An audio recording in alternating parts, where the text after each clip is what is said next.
As I said, we're here today to celebrate the re-election of Jeremy Corbyn as leader of the Labour Party. To have a quick chat from people, local Labour movement activists, about where we go from here, and then at the end, in about half an hour, we've got a band playing for you. I've always wanted to stand in front of drums.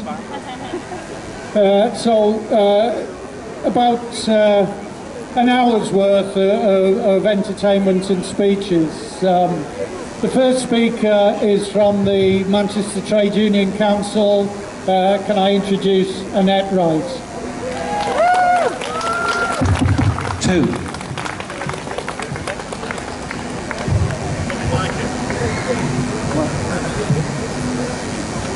Hiya folks, is that all right? Yeah, good. We won!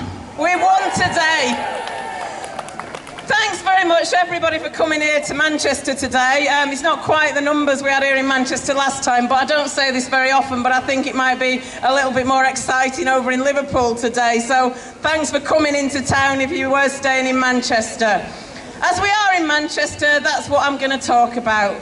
I'm going to start by talking about a quick little bit of our history. 150 years ago, our Trades Council was formed as the Manchester and Salford Trades Councils.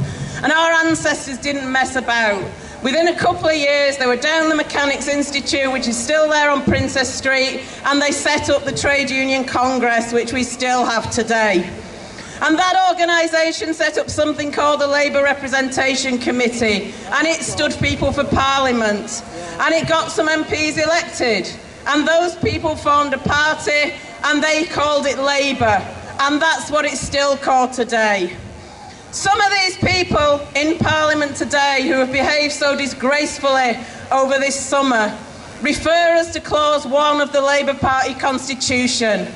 And what they say is it says we're a parliamentary party, and therefore we're more important and our opinions are more important than those of all of the rest of you. Well, no, that is not how it is.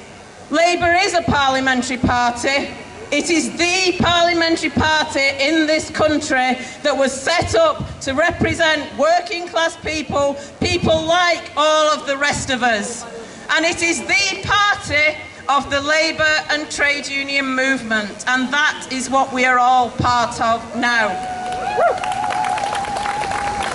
My experience of that movement is that none of us are any more or less important than any one of the rest of us.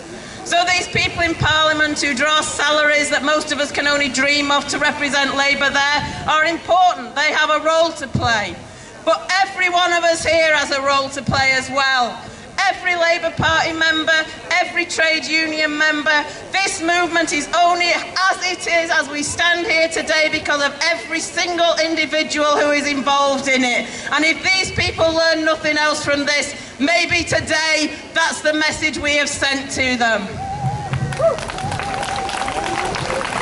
I want to just mention a bit of very, very recent history as well, because we are in Manchester and we're going to have to determine how we go forward in Manchester. 3,000 of us were standing here a few months ago to support the leader of our party against the coup in Parliament. And at that stage, the MP for Manchester Central, Lucy Powell, falsely claimed that we had been asked to cancel that rally by the council. And the Manchester Evening News reported that Richard Leese, the leader of the council, felt we were being disrespectful in holding it because there were other things going on in this city on that day. Well, I think it's time we all reminded ourselves of what is going on in this city every day. People are sleeping on its streets. People are going to food banks. People who are working are having to rely on food banks because their contracts and their pay are so poor. Disabled people are losing their independence because their social security benefits are being cut. People are being expected to live on no money whatsoever because this government has a system of stopping social security by sanctioning people's benefits. These are the sort of issues that we all need to concentrate on publicising and on fighting against over this next period.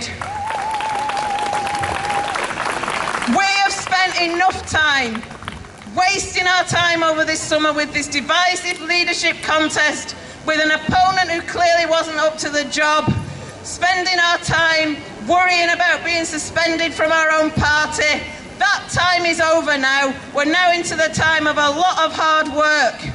So one thing I will say is if I ever need any advice about how to behave in a respectful manner towards others, I won't be going to the MP for Manchester Central or any of the other people who caused this. They caused a distraction over the last few months. What we now have to do is fight against the Tory government and fight for the things that matter to people who live in this city.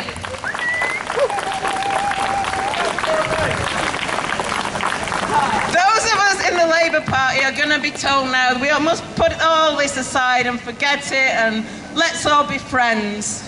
Well, no. This isn't the end of it for some of these people in Parliament, so it can't be the end of it for us. It's not what we focus on, but we must know it can happen again. If I want some new friends, I'll join a social club. There is absolutely no requirement for any of us in the Labour Party to be friends with anyone else. That's not how it works. What we must do, though, is we must be civil, and what we must do is we must work with anyone who is prepared to work with us. So if you're not in the Labour Party, I'd ask you to join it now. If you've been suspended from the Labour Party, all you can do is spend your time fighting against that for the moment and trying to sort that out. If, like me, by some miracle you've managed to get to the final whistle and you're still in there, we need to get this party back up off the ground in this city. Get it meeting, get it organising, get out talking to people about the policies of our Labour Party, of Jeremy Corbyn's Labour Party, because one thing we have learnt through this experience is that we can win. We won today and we must be very, very proud of that. Now what we need to do is win lots of other things. Win the firefighters' dispute, win the junior doctors' dispute. Yes. Win every seat on this city council. Let's get rid of that Lib Dem off there. And win a Labour government made up of MPs who really understand what they're there for. Not to represent themselves and their own career, but to represent all of the rest of us. And if we do that in 150 years, maybe someone will come here and tell our descendants that this is what we did. We played our part in this city, in this century, of proving that a fairer and a better world is possible. Solidarity, folks. Thanks very much.